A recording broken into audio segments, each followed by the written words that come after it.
Hello and welcome. This is the first in a series pre-recorded for today's Sunday class with the focus on balance. Today we're going to investigate that balance, and the links below to what informs this practice will be included. We're going to start in seated position. Stack your vertebrae, close your eyes, take a couple of breaths. In and out through the nose.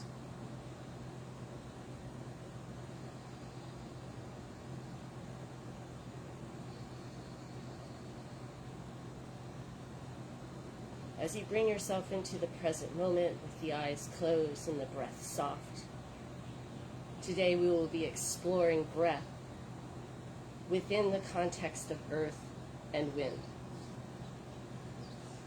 As we move through this practice, focus your attention on your breath as it moves through your body and the sensations that respond to that. Bringing our awareness to our breath will help us ground further and support us in finding balance in so many ways, which is what this practice is about. Take a deep breath in and inhale through the nose. Let your chest slightly rise to greet the chin. Tuck the chin slightly. Hold the breath in. Draw up on the pelvic floor muscles. Draw in on the lower abs. Exhale any way that you desire, releasing completely the breath. And then just continuing a nice in and out. We're going to press the chest slightly forward and up and move around. So not like a Sufi grind, just breathing naturally how it feels good to you. Even if you switch between the nose and the mouth, just notice what your body is asking you to do without any rules attached to it. Keeping the breath flowing. And again, bringing your awareness to the inhale and the exhale. And maybe seeking a little more balance there in the shape that you're making and also in the breath as it flows. Maybe taking your inhale as you come forward and exhale as you draw back. Adjusting your movement to your breath and not the other way around. And finding balance here. And stopping as the chest comes up and forward, and exhaling and taking it in the opposite direction. Establishing the breath and the space around your torso.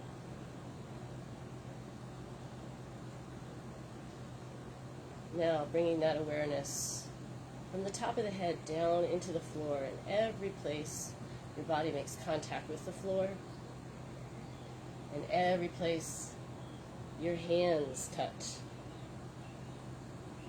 Rooted in our physicality, still breathing.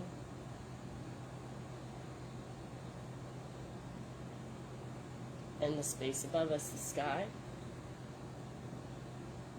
As we find our inner wind, breath. And we sense the outer wind, the sky. One more time around, resting in front, soften just a little bit. Take a deep breath in. Exhale, round back, tuck the chin. You can bring the legs up into any position. Just get a nice round in your back.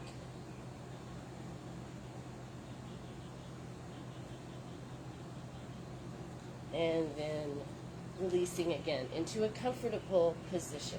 So just getting a little warmth in our body so that we can go into the first balance practice.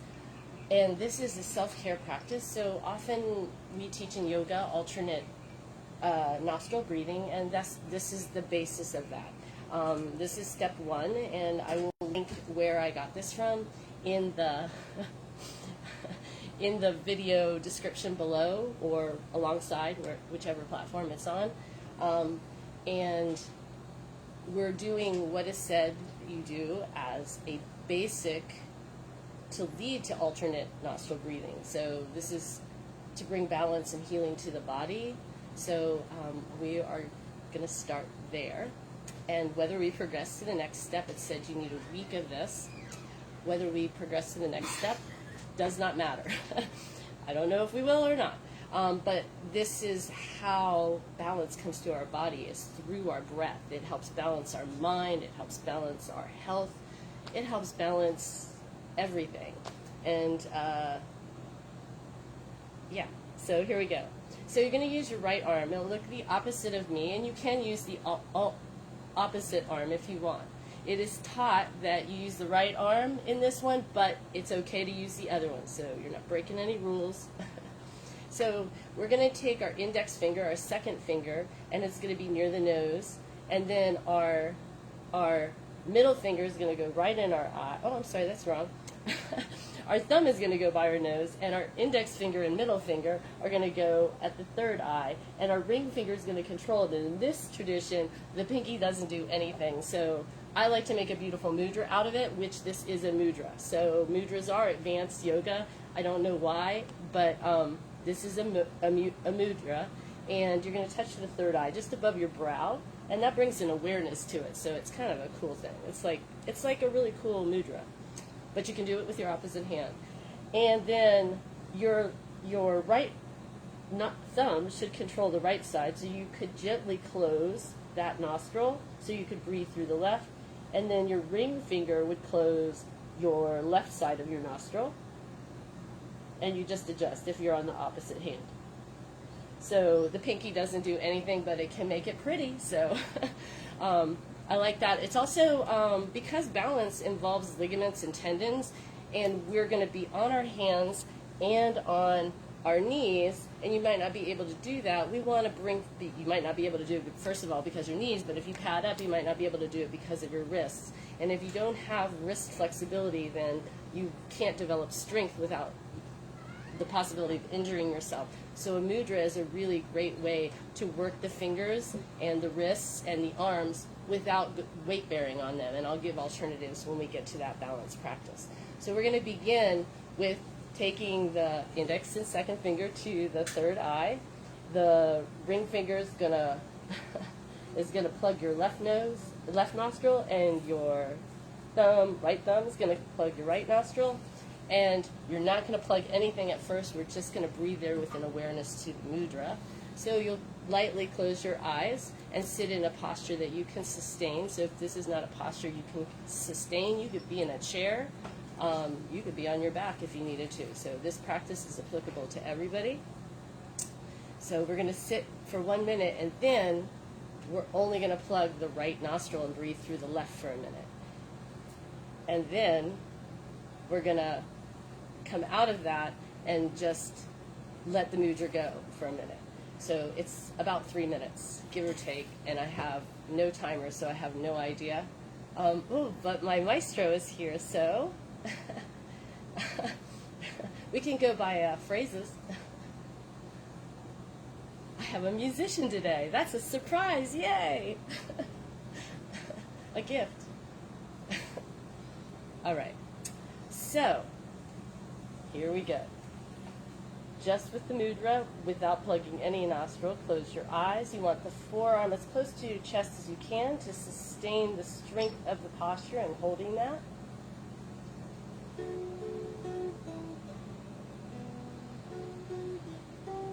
Just breathing in and out and bringing an awareness to your even breathing through the nose.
And now take the thumb and plug the right nostril and just breathe through the left.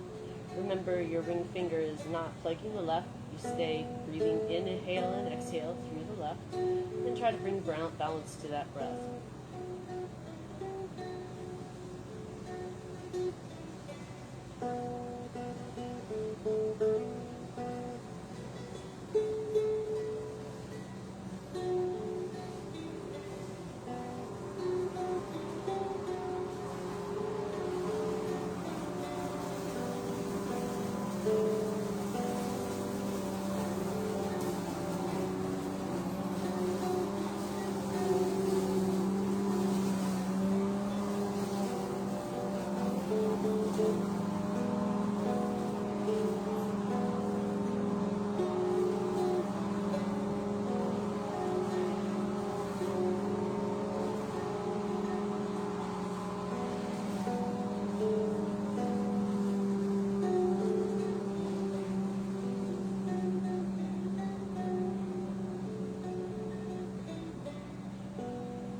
After the next exhale, gently release the hands to your lap. Continue breathing here.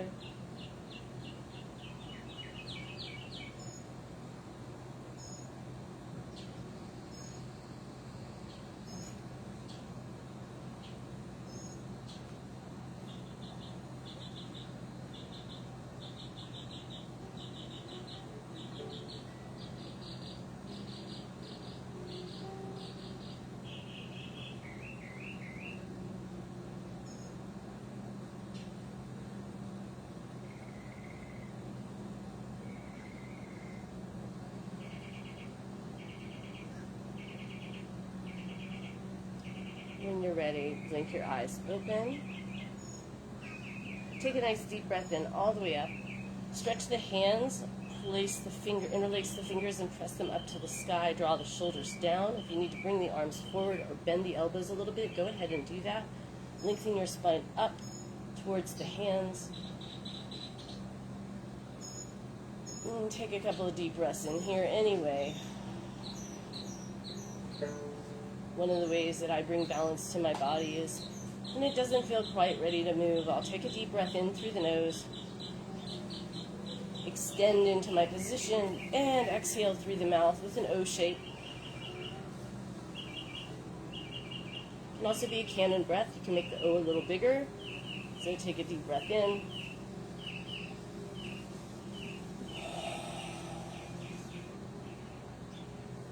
Inhale. Exhale, sweep the hands. Now we're going to come on to our hands and knees.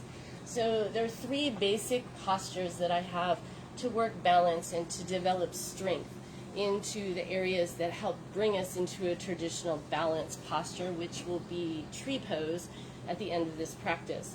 And so props are recommended, but the first balance we're going to do is develop some strong core muscles.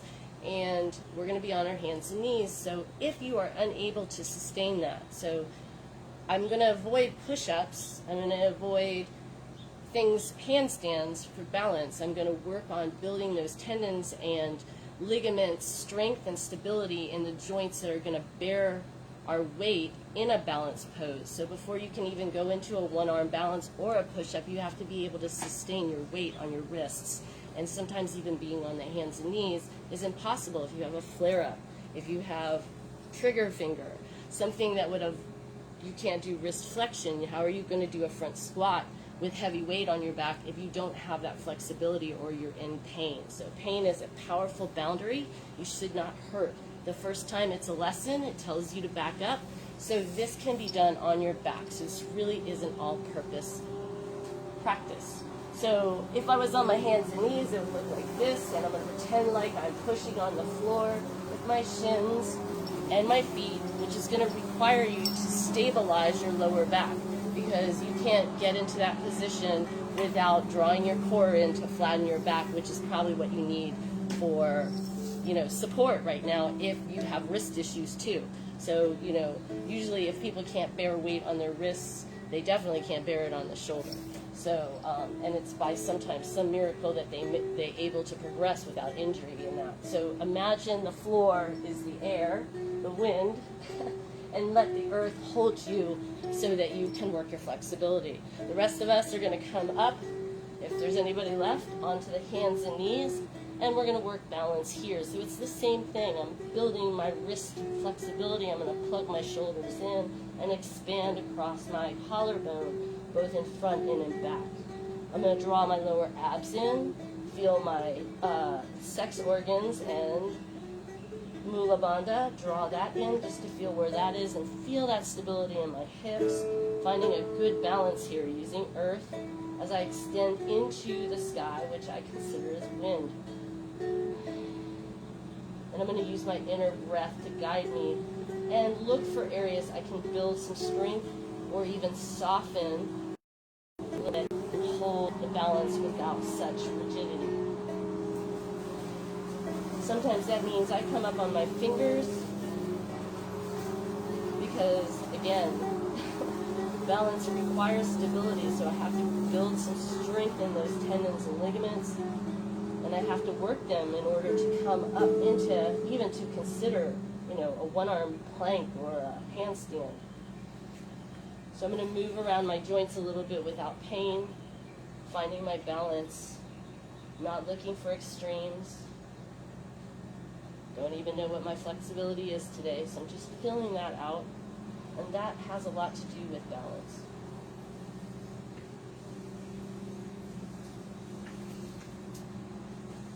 And as I feel the earth and I press into the earth, if I was on my hands and on my back with my hands and knees, I might rotate my ankles, and I might flex my wrists and circle my wrists. And here I'm going to explore the space around my hands, just like I did with the breath. I'm going to make little orbits. First I'm going to go horizontal, and I'm going to allow it to be a little elliptical. And just feel what that movement feels like, bringing my attention to the breath.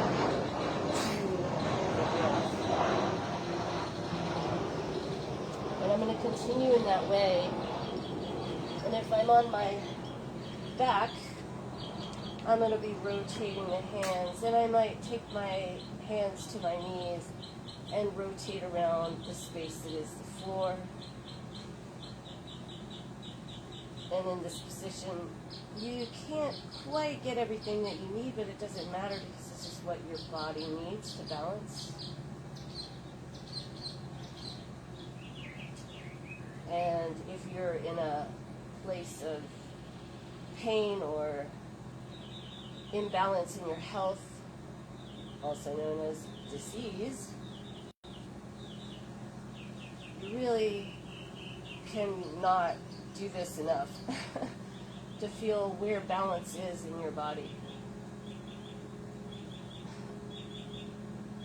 And so as you start rotating in a different direction, you're going to take it in the opposite direction, bringing your awareness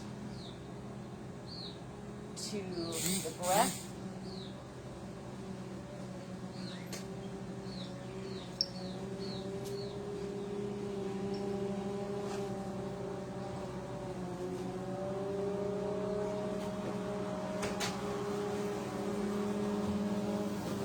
And then resting in center.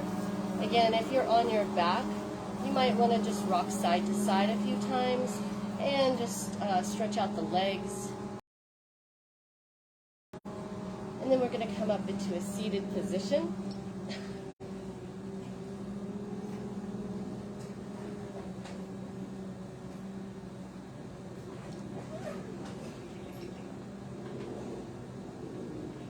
And just do a little bit more shoulder flexibility just to bring some stability and some openness to the shoulders.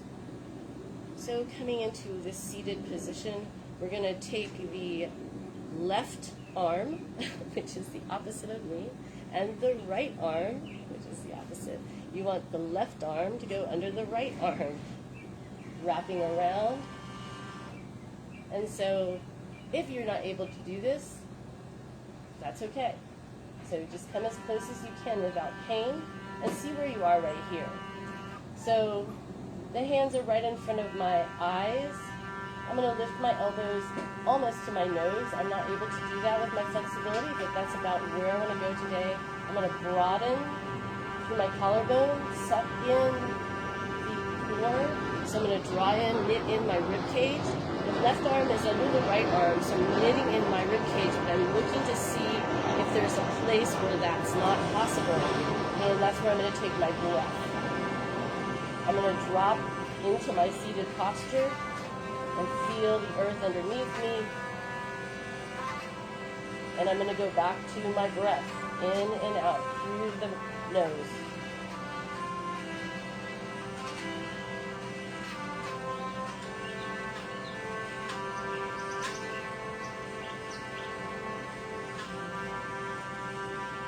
Gently, I'm going to lower this down, letting my hands rest in whatever position feels good on my shoulders. And I'm going to take a deep breath in and tuck my chin towards my chest gently. Exhale. Take one hand or the other and take the third eye and inhale to bring your head back up with the assistance of your hand and release.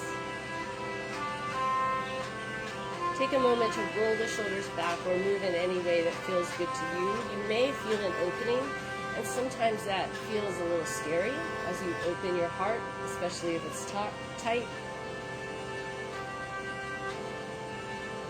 And stretching back and forward.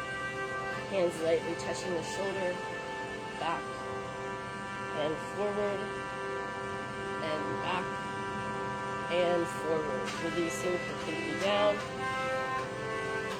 Going back to that breath.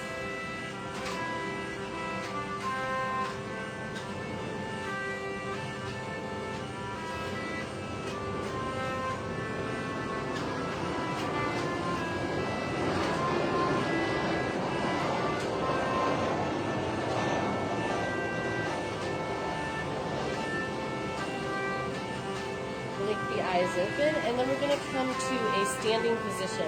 So make your way up any way that you need to. This would be a great time if you have a chair nearby or a wall to go over to the wall or bring a chair to you, because it'll take me just as long to do it. I am in my personal space, so I have this to guide me, and today's practice is only one leg, so generally we choose a side that feels more dominant. Although I had you stretch the left under the right, if you did the opposite after practice, you might want to watch again and do it the other way, which was how this was supposed to be designed to be done for a while, a week or more. If you do it off and on, maybe longer, maybe it's something you return to. Maybe it's something I return to. So, we're going to start with two postures, or we're going to start with one posture and end up in tree. We're going to use the one that requires stability, and it builds stability and strength in the muscles that matter when you're going to do tree pose and be upright in a balanced position. And it will also help you develop proprioception and inner knowing of what works for you and what doesn't. So we're going to start with our feet about hip width apart. I use a wider stance as I need stability in my pelvis. So I'm going to take my knees out towards my pinky toe and screw my feet into the wall, and I'm dropping into what's called a belly dance stance, which kind of looks like, it's very quad dominant. I'm sitting on a bar stool. This protects my knees and also helps me stabilize because I'm using my thigh muscles to help stabilize my sacrum. If you don't know what that means, you don't want to feel pain. Pain is a boundary. The first time, you know where that boundary is, and the next time you reach it, you probably get injured. So you want to feel uncomfortably comfortable, no pain. So I'm going to sit my butt back, and I'm going to lift my arms overhead and draw my chest up, knit my ribs in, and I'm going to sit into what's called awkward chair, or awkward move, or I don't know. chair pose, and it's awkward pose because it's awkward. It doesn't feel good, but this is a great way to find balance in your body. Where is your range of motion? You may have your hand on a chair or the wall. You may be up here. You may not know what I'm doing. It's okay. Screw your feet into the wall. Find stability. Find length. Feel your quads burning. Knees shouldn't be burning. Shift your weight to the heels a little bit, and then back into the whole foot.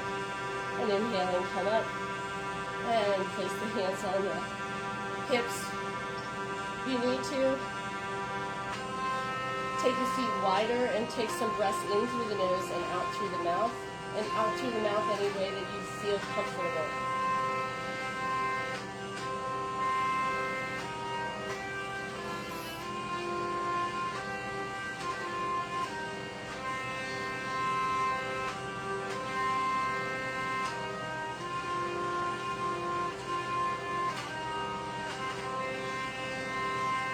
So, I believe you could do this anywhere. If you're not able to stand up and you don't have that balance, I believe you could do it from a chair and mimic it. It would work different muscles, but the idea is still the same.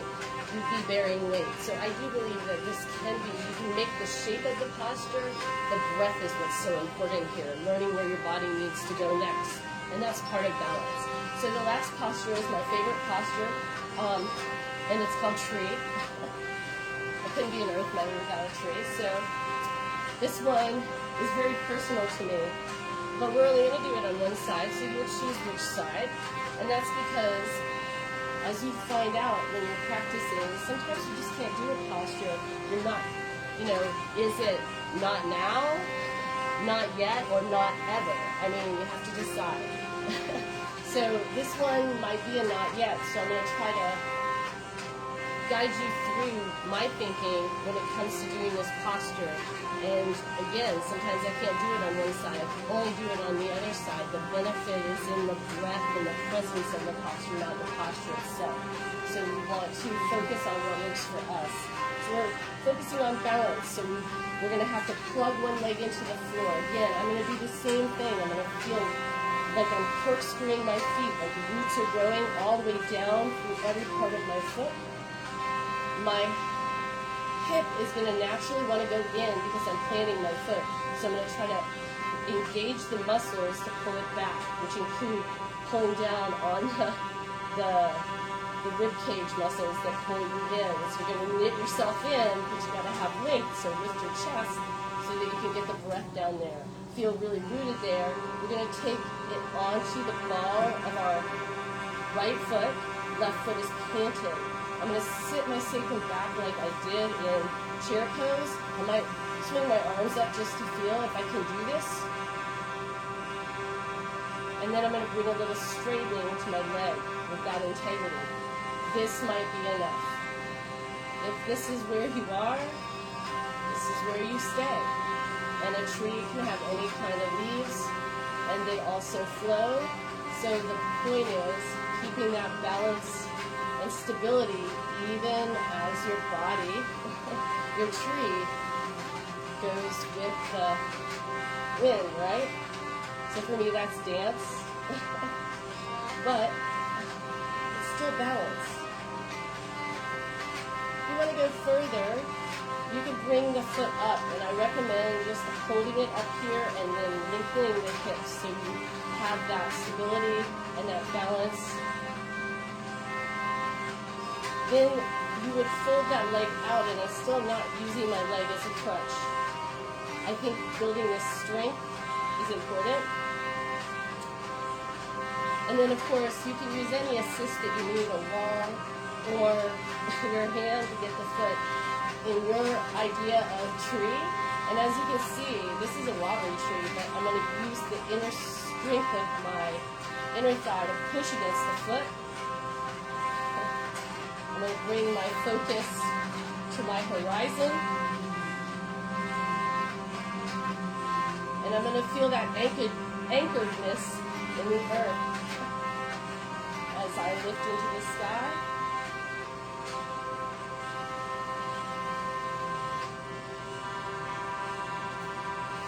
I'm bringing my breath, my inner breath in to release it out and shake my feet out. So this is tree posture. Only did it on one leg. The rotation out is an evolution, so think of it as that. Coming back down to a seated position.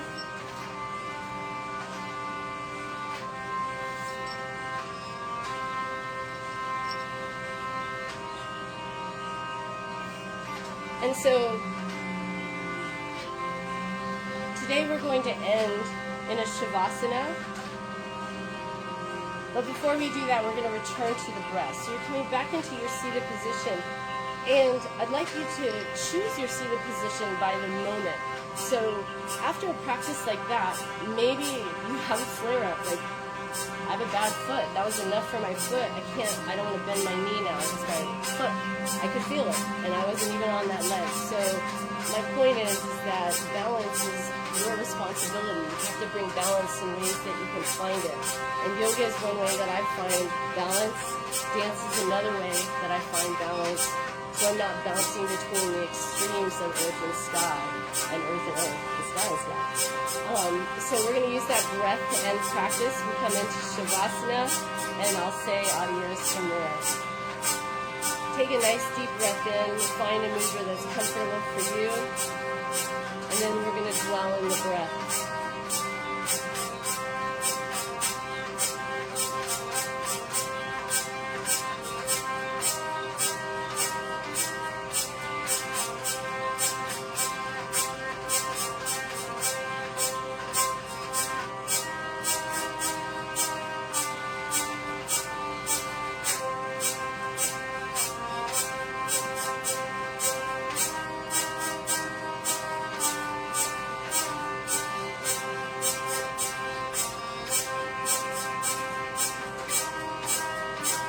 End practice.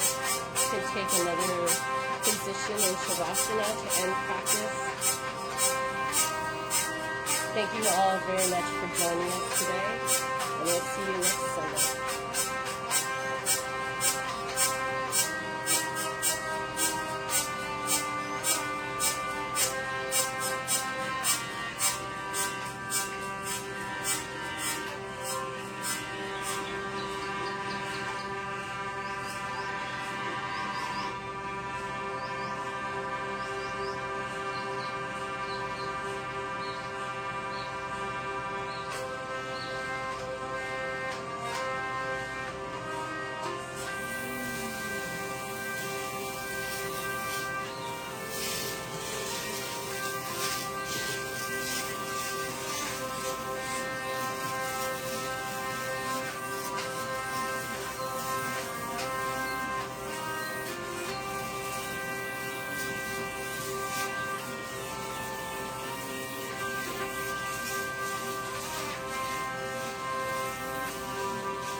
Take a nice deep breath in. Bring your hands to your heart center. Rub the hands together.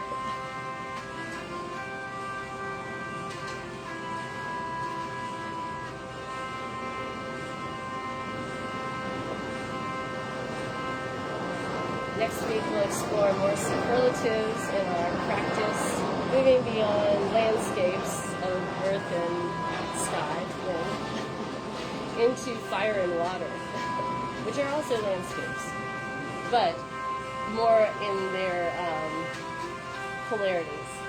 So I hope you had a great practice, and I will link all the information regarding this video in the description below. And thank you for joining us. Take a nice deep breath in. And exhale it out. And again, inhale. And exhale.